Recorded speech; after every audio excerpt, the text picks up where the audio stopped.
Hey, what's up, guys? Today we're going to be looking at the new cards from Vstar Universe. It's about 1 in the morning. I was about to go to bed, logged on to Twitter, saw there was some really cool looking arts, and I was like, whoa, these aren't reprints. I haven't seen these cards before.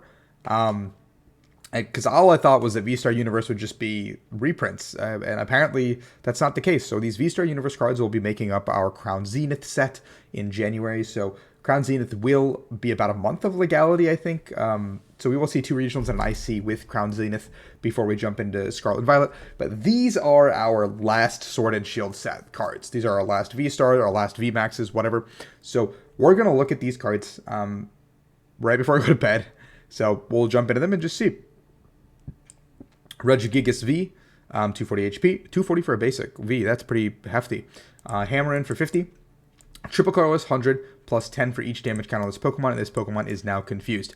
Very difficult to pull off this secondary condition because you can't really get damage counters on this Pokemon easily. I think it's a fool's dream.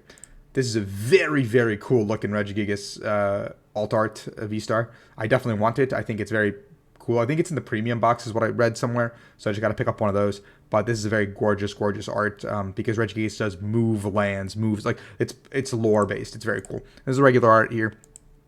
For triple colorless, we do 230, can't attack next turn. Very vanilla, 300 HP, so a big boy for a V-Star. Star Guardian is the V-Star power and also a League of Legends skin line. That's what I thought of first. You can use this ability during your turn if one of your opponent has one prize card remaining. Discard one of your opponent's bench Pokemon, all cards attached to it.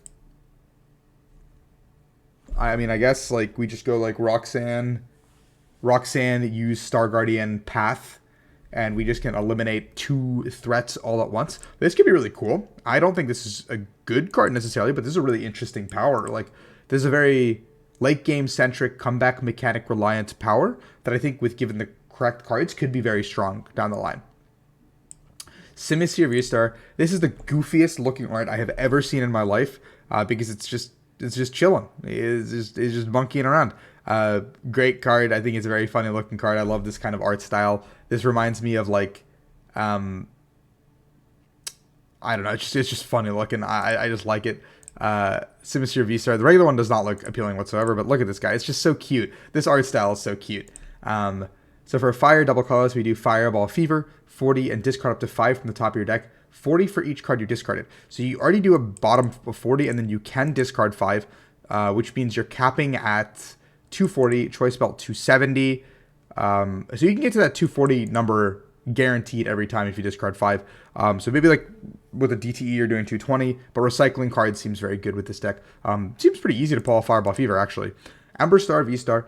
It's 30 times the number of energy cards in your discard pile. That's pretty cool. You can always ramp up to that by using this Fireball Fever and putting energies in the discard. There's no way to accelerate or add damage to our board, I think, without the Rapidash. The new Rapidash in Silver Tempest is like discard a fire, plus 30 to your fire type attacks, I think, is what the ability reads. It might be a discard any basic energy, but that's the only way we can accelerate our damage. But I think besides that, if we just can put energies into the discard effectively with either Fireball Fever or whatever, we can go into this Ember Star V-Star power and do a ton of damage and then follow up the Ember Star V-Star with Volcarona and then shuffle all those energies back in, which I think is a really cool double combo. Could be something very, very interesting. Yeah, I don't hate that. Oh, we have another Radiant Pokemon. Radiant Eternatus. This is a Dragon type Pokemon. I did forget that Eternatus is a Dragon type. I'm not going to lie to you guys. Ability Climax Gate. Once during your turn, when you play this card from your hand to your bench, you may search your deck for up to 2 Pokemon VMAX and put them onto your bench, then shuffle your deck. Your turn ends. That's pretty insane, especially if you're going, like, imagine you go first, you can quick ball for this guy, Climax Gate, immediately pull out 2 random VMAXs that are like what? What? What? Okay, that's pretty nuts. Maybe I'm like overestimating because V-Stars are still way too powerful and V-Maxes are getting 3 prizes into play, but like being able to cheat that system is insane. Oh my god, what? Okay.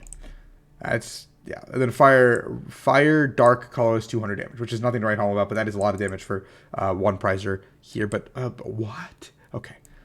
Definitely something that you can cook up with that for sure. I think that's interesting. Hatterene V. Horoscope, look at the top 3, choose an energy, attach to this Pokemon, return the rest to the top of the deck. Nothing crazy. Psychic double colorless, 80, and switch this Pokemon with one of your bench. Okay, not bad. Whatever. And here's another alt. This is an alt art, I believe. Big Hatterene, that's like a Gigantamax Hatterene heading. Is that from the Raid Den or something? I don't know. And this is the regular art. I think I like the regular one more than the alt in this one. Ability, Witch's Domain. Once during your turn, you move up to 2 damage counters from one of your Pokemon to your opponent's active Pokemon. That's interesting. You can abuse things like Gapejaw Bog, but it's only once during your turn.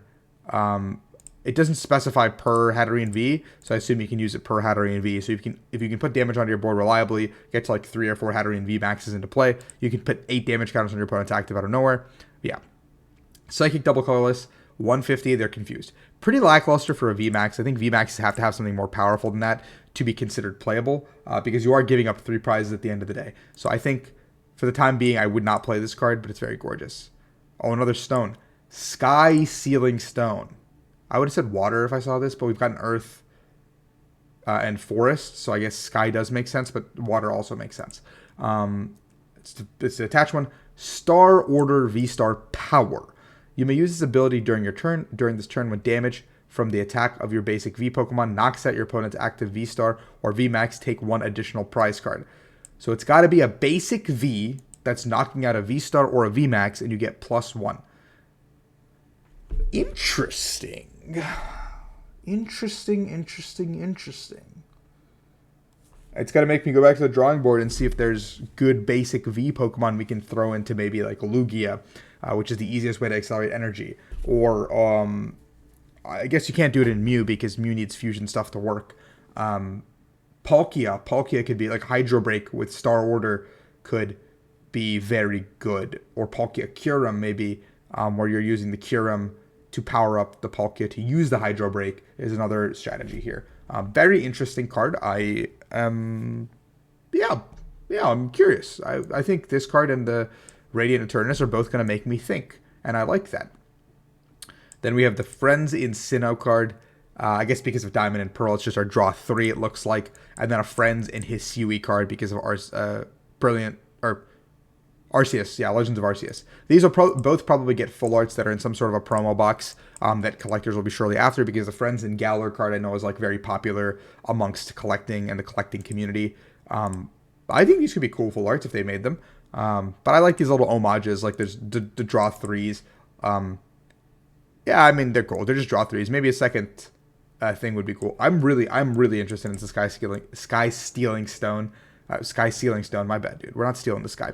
And then Radiant Eternatus. These are both really good cards, or not good, but like I think these are spicy enough cards that like we're sending off V-Maxes and V-Maxes with a bang technically, or like the era of V-Maxes with a bang, and we're adding these 2 cards that kind of are like one last hurrah, like a counter and then like a huge support card for it. Absolutely bonkers. I'm very excited to see what the format looks like. I mean, I'm going to be the one playing them, so yeah. But that being said, thank you guys for watching this video. I will always do card reviews and stuff as soon as I can, but thank you as always. I'm going to hit the sack. Good night. And every single day, this is not our regular scheduled content. This is just like an impromptu video. Every single day for our regularly scheduled content, we'll have a gameplay video with deck profile. And then this is our second video for the day. So sorry if I bombarded you with notifications. That's my bad. I just want to get this out there, give you guys some good information. But peace. Have a good one.